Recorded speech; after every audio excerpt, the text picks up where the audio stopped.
ఎట్టి పరిస్థితుల్లోనూ మీరు అతన్ని వదిలిపెట్టద్దు అంటూ మాధురి ఆంటీ మా దగ్గర మాట తీసుకున్నారు.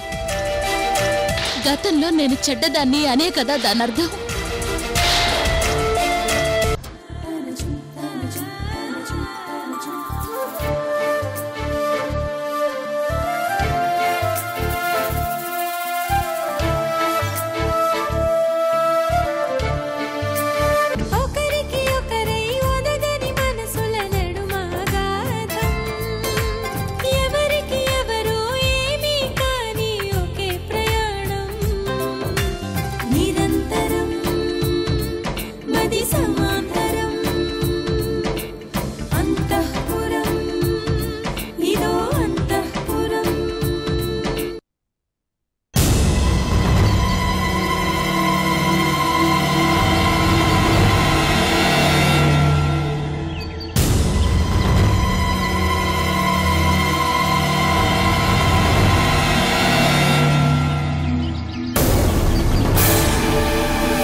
ఆస్తి రాజావారి పేరు మీద ట్రాన్స్ఫర్ చేస్తున్నట్లు డాక్యుమెంట్స్ రెడీ చేసి తీసుకొచ్చాను.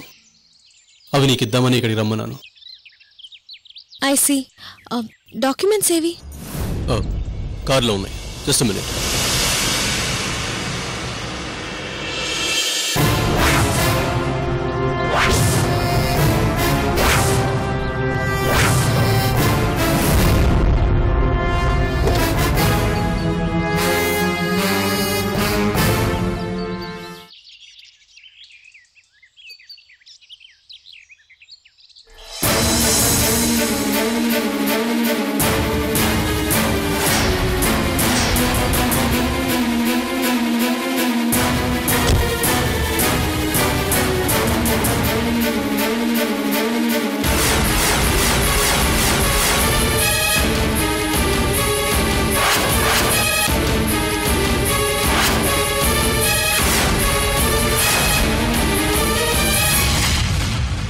సంధ్య,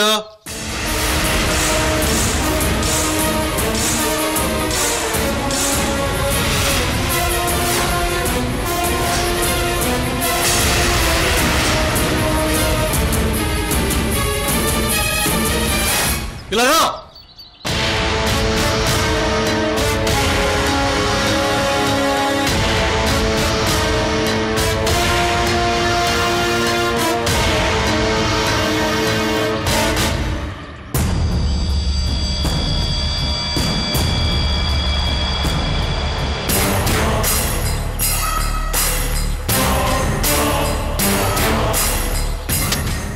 ఎందుకు ఎందుకు దొంగచాటుగా ఫాలో అవుతున్నావు?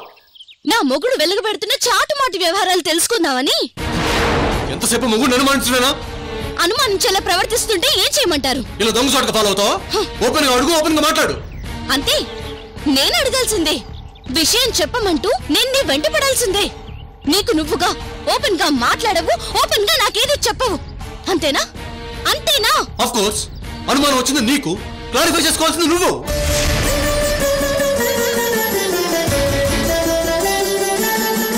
ఓకే, ఒప్పుకుంటాను. అనుమానం వచ్చింది నాకే. కానీ ఎందుకు వచ్చింది? అందుకు కారణం నువ్వు కాదా? నీ ప్రవర్తన కాదా?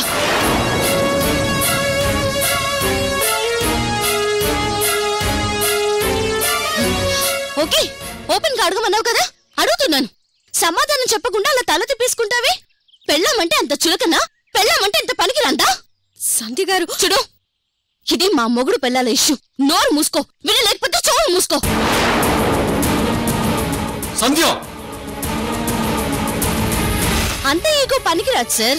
పెళ్ళాం అడిగితేనే నోరు విప్పాలి, ఏం చేస్తుంది చెప్పాలి అనుకోవడం పద్ధతి కాదు సార్. నీ కళ్ళ ముందు నేనంత టెన్షన్ పడుతుంటే ఏమైంది ప్రతాప్? ఎందుకు అలా ఉన్నావు? ఒక్క మాట అడగొచ్చు కదా. నీ నోటికి వచ్చాలో రాలిపోతాయా? నీ హోదా తగ్గిపోతుందా? భార్య కదా నీ బాధ్యత కదా.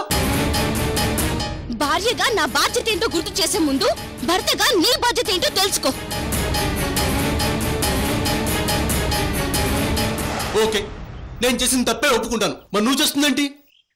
నా గురించి పట్టించుకోవద్దు అనుకున్నాక వదిలేసి ఊరుకోవాల్సింది. మధ్యలో ఈ గూఢచారి పనులేంటి? అది తప్పు కదా? Hello, for your kind information, నేనేం అనుమానంతో గూఢచారుల పనులు చేయట్లేదు. ఓపిక ఎదురు చూశాను. ఇంకా నా సహనం చచ్చిపోయింది. This is the limit. అందుకే ఇలా వెంట పడుతున్నాను. చాటు మాటుగా నాకు నేనే విషయం తెలుసుకునే ప్రయత్నం చేస్తున్నాను. సంధ్య గారు, ఏమీ లేని చోట ఈగోతో గొడవ పడుతున్నారు. మీ మధ్య దూరాన్ని పెంచుకుంటున్నారు. అసలు జరుగుతుందేంటో నేను మీకు చెప్తాను. శశిరేఖ, ప్రతాప్ గారు, దయచేసి అడ్డుపడకండి.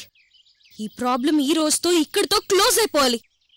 సంధ్య గారు, రండి, అలా వెళ్ళి మాట్లాడుకుందాం.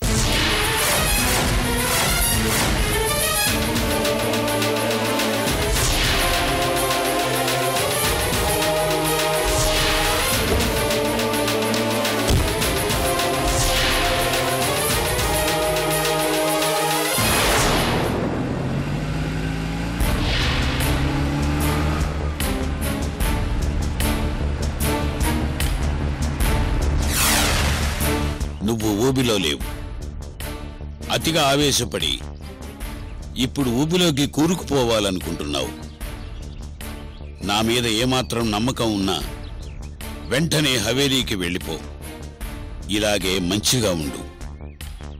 అందరికీ మంచిది.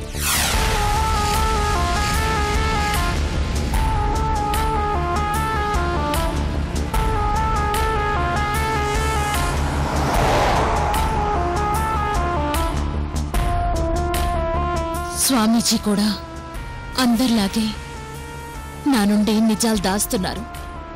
ఓపెన్ గా నాతో ఏదీ చెప్పడం లేదు. అందరూ కలిసి నన్ను కన్ఫ్యూజ్ చేస్తున్నారు. ఎందుకిలా?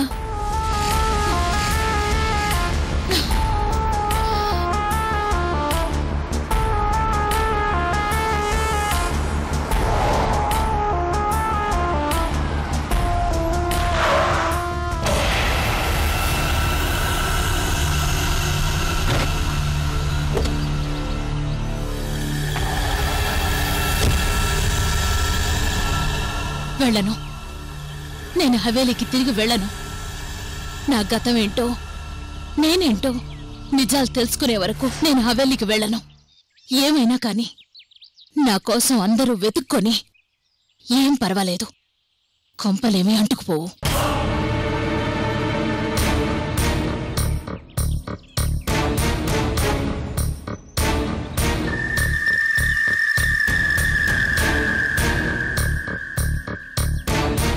ఇది ప్రతాప్ గారు, ఇది శశిరేఖ గారు.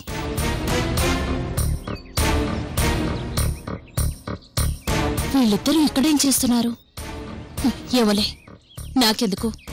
నా ప్రాబ్లం ఏంటో ఓపెన్ గా వీళ్ళకే చెప్పి వీళ్ళనే సొల్యూషన్ అడుగుతాను. ప్రతాప్, ప్రతాప్,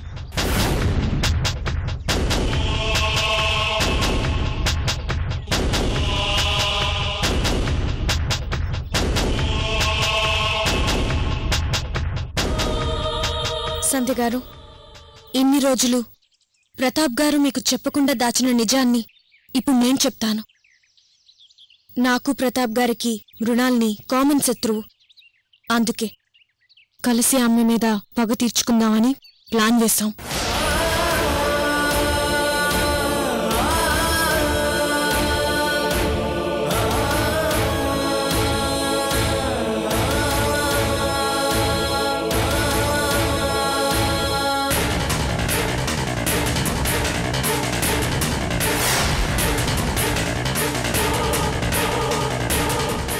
పని పూర్తయ్యే వరకు ఈ విషయం గురించి మూడో మనిషికి తెలియకుండా ఉండటం మంచిదనుకున్నాం. అందుకే ప్రతాప్ గారు ఈ విషయం మీకు చెప్పలేదు.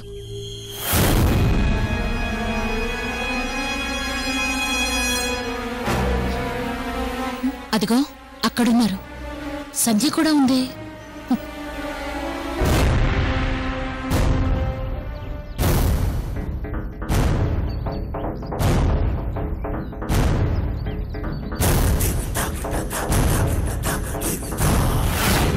ఈ విషయాలన్నీ తెలియక మీరు ప్రతాప్ గారిని అపార్థం చేసుకున్నారు.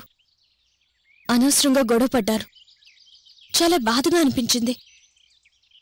అన్నిటికంటే ముఖ్యమైన విషయం ఏంటంటే మృణాలినీదేవి తన గతం మర్చిపోయింది. తన మీద జరిగిన మర్డర్ అటెంప్ట్తో తల మీద గట్టిగా దెబ్బ తగలటం వల్ల మృణాలిని తన గతాన్ని పూర్తిగా మర్చిపోయింది.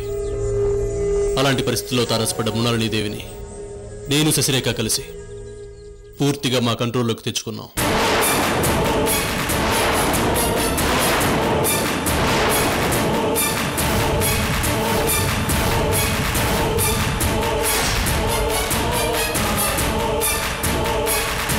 ఆమె రాక్షసి అన్న విషయాన్ని దాచిపెట్టి అబద్ధాలతో కట్టుకథలతో నమ్మించి మృణాలినీదేవిని ఒక సాఫ్ట్ క్యారెక్టర్గా మార్చాం.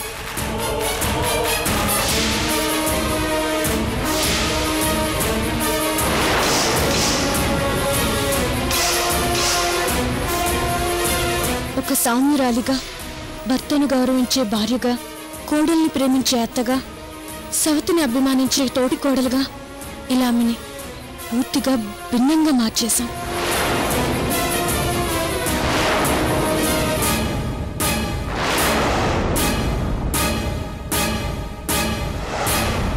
మమ్మల్ని మా మాటల్ని పూర్తిగా నమ్మేసింది. తోలు బొమ్మల కీలు బొమ్మల ఇప్పుడు మేమేం చెప్తే అలా ఆడుతుంది.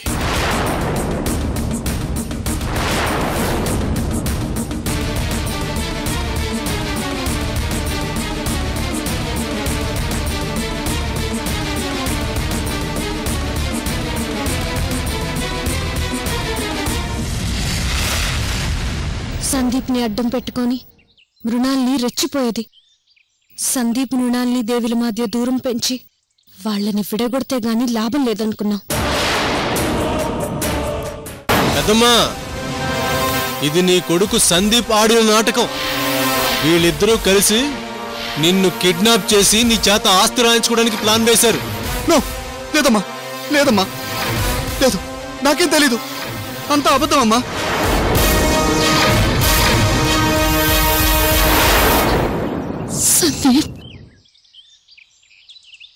సందీప్ ని రౌడీగా జులాయిగా ప్రొజెక్ట్ చేసి మృణాలినీదేవిని నమ్మించాం. ఆస్తి కోసం సందీప్ ఆమెను చంపాలనుకుంటున్నాడని మృణాలినీదేవి నమ్మేలా చేశాను. తను నమ్మేసింది. అడుగడుగునా సందీప్ని అనుమానించి మృణాలినీదేవి దూరం చేసుకుంది. పాపం ఏం చేయాలో తెలియక సందీప్ కింద మీద పడుతున్నాడు.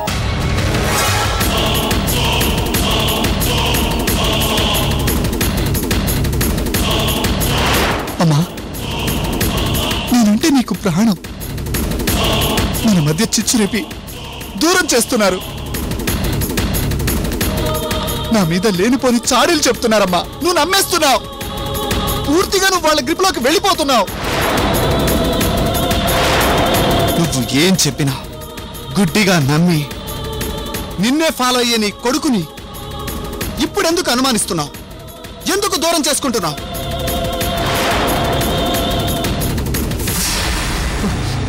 అది కాదమ్మా, నా మాట వినమ్మా. అమ్మా, ఆ ప్రతాప్ గడ్ నీ మీద పగతో ఉన్నాడు, దొంగ దెబ్బతీస్తున్నాడు. తెలుసుకోమ్మా. Get lost.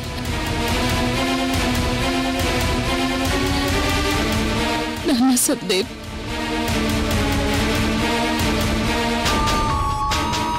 సందీప్ పై ద్వేషం పెంచి మృణాలినీదేవితో ఆస్తిని నాన్నగారి పేరు మీద రాయించాలన్నదే మా ప్లాన్.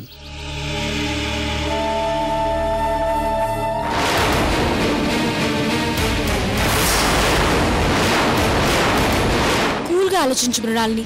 నేను చెప్పేది జాగ్రత్తగా విను. సందీప్కి నన్ను పెళ్లి చేసుకోవటం కన్నా ఆస్తి ముఖ్యం. సందీప్ని ఆస్తి గురించి ఆలోచించకుండా చెయ్యాలి అంటే ఒక్కటే మార్గం. వెంటనే ఆస్తిని రాజావారి పేరు మీదకి ట్రాన్స్ఫర్ చేయాలి. అప్పుడు మనకి సందీప్ తలనొప్పి తగ్గుతుంది, మనము ప్రశాంతంగా ఉండొచ్చు.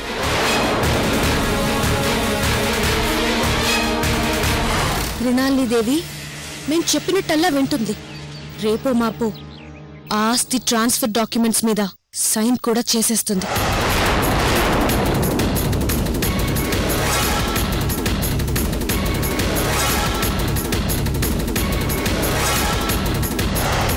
అది సరే, అన్నీ తెలిసి సందీప్ని పెళ్లి చేసుకుంటానని నువ్వు హవేలీకి ఎందుకు వెళ్ళినట్టు?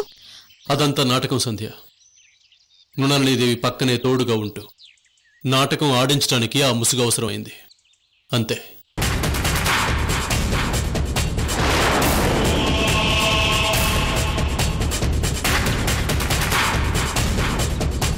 ప్రతాప్, మనకంటే మృణాలిదేవి మీద పగుంది. శశిరేఖకి మృణాలికి సంబంధం ఏంటి? ఈ నాటకంలో శశిరేఖ ఎందుకు యాక్ట్ చేస్తుంది?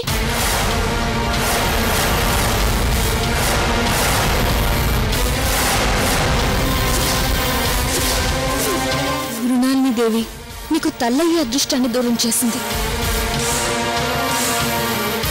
నాకు నా తల్లిదండ్రులను దూరం చేసింది, వాళ్ళని చంపించింది. అందుకే మృణాలిని మీద పగ తీర్చుకోవాలనుకుంటున్నాను.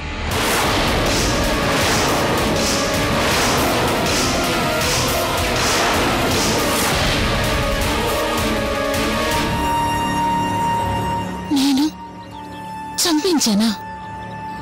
అంతకురాల్లా?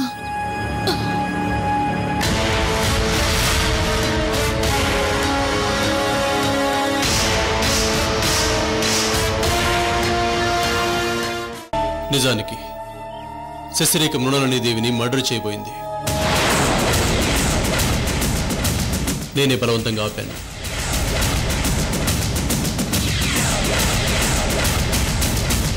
ఇది నాకు ఈ రాక్షసికి సంబంధించిన విషయం. మేము తేల్చుకుంటాం. దీన్నిక్కడే వదిలేసి మీరు వెళ్ళిపోండి. ఈ రాక్షసి మా అమ్మ నాన్నలను చంపింది. దీన్ని చంపి నా పగ తీర్చుకుంటాను. వదిలిపెట్టను.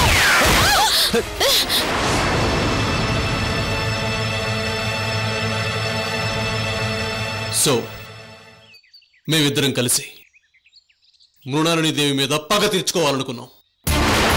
అంటే ఏం చేద్దామనుకుంటున్నారు? ఆస్తి మళ్ళీ రాజావారి పేరు మీద రాయించి మృణాలినీదేవిని నడి రోడ్డు మీదకి లాగి రోపన్ని చేయాలి. అది అడుక్కు తినాలి. చేసిన తప్పులకి క్షమించమంటూ వచ్చి నా కాళ్ళు పట్టుకోవాలి.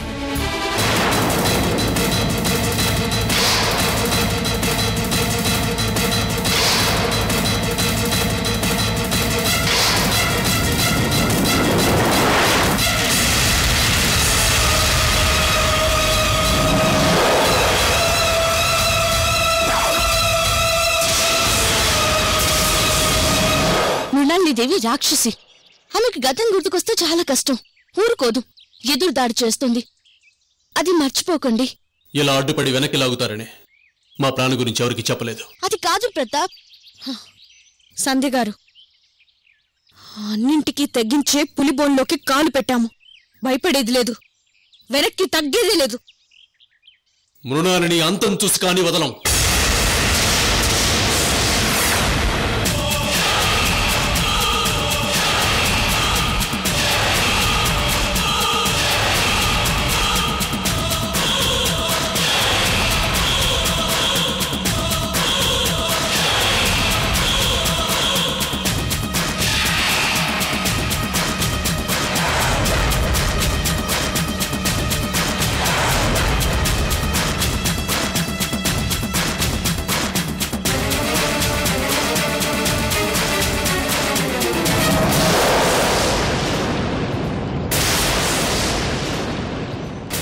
సంధ్య గారు, మీ అనుమానాలన్నీ తీరిపోయినట్టేనా?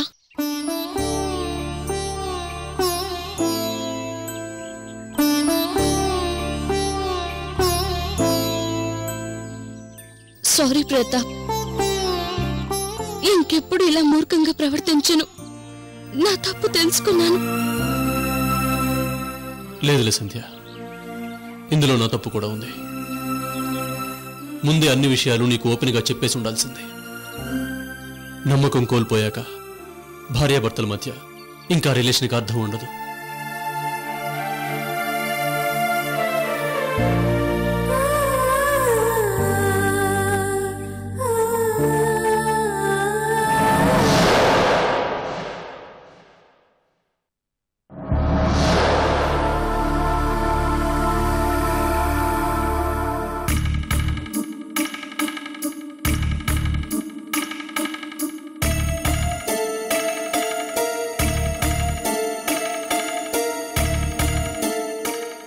ప్రపంచం చాలా చిన్నది, అయినా హాయిగా స్వేచ్ఛగా తిరిగేస్తున్నారు, ఎంజాయ్ చేస్తున్నారు. నా లోకం చాలా పెద్దది, అయినా నాకు స్వేచ్ఛ లేదు. ఇక్కడ నేను ఒక బందీని. నాకంటే మీరే ఎన్నో రెట్లు అదృష్టవంతులు. మిమ్మల్ని చూస్తుంటే నాకు ఈర్ష్యగా ఉంది.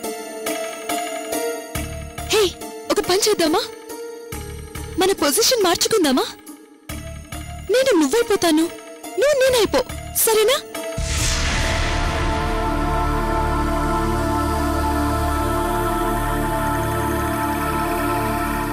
అదేంటి, నీకిష్టం లేదా?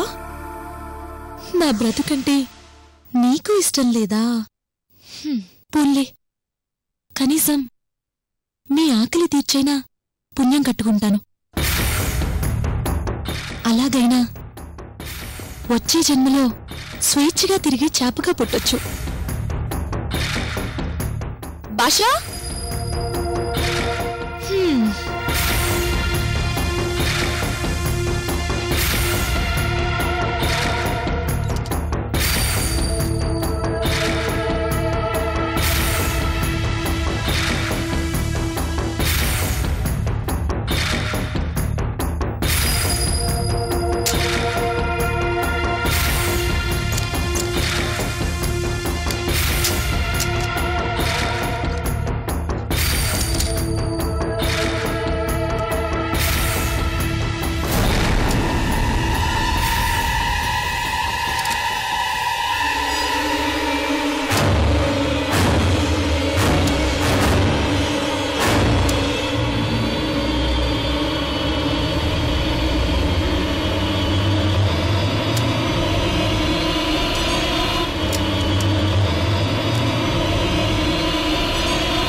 సందీప్, రాజ్ కుమార్. మేడం, సందీప్ కనపడ్డం లేదేంటి? ఎక్కడున్నాడు? అది మరేమో. రాజ్ కుమార్, నిన్నే అడిగేది. సందీప్ ఏడి? ఎక్కడున్నాడు?